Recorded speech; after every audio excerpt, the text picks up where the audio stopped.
Ang patutuo ni Juan tungkol kay Jesus. Pinapunta ng mga pinuno ng mga Hudyo sa Jerusalem ang ilang mga pari at Levita upang tanungin si Juan kung sino talaga siya. Tinapat sila ni Juan. Sinabi niya, "Hindi ako ang Kristo." Nagtanong sila uli, "Kung ganoon, sino ka? Ikaw ba si Propeta Elias?" Sumagot siya, "Hindi po." Tinanong pa nila uli si Juan, "Ikaw ba ang propetang ipinangakong darating?" "Hindi rin," sagot ni Juan. "Kung ganun, sino ka talaga? Sabihin mo sa amin para may maisagot kami sa mga nagsugo sa amin.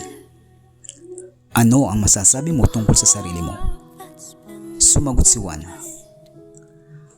"Ako ang taong binanggit ni Propeta Isaias nang sabihin niya, maririnig ang sigaw ng isang tao sa ilang na ganito ang sinasabi, tuwirin ninyo ang daanan ng Panginoon."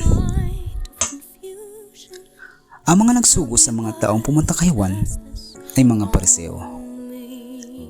Tinanong nila uli si Juan, "Bakit ka nagbabautismo kung hindi nang pala ikaw ang Kristo o si Elias o ang propeta?"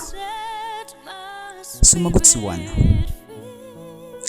"Nagbabautismo ako sa tubig, ngunit may nakatayong kasama ninyo na hindi ninyo nakikilala.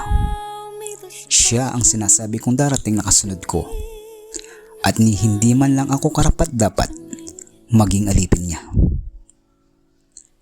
Nangyari ito sa Betanya, sa kabila ng ilog ng Jordan, kung saan nagbabautismo si Juan.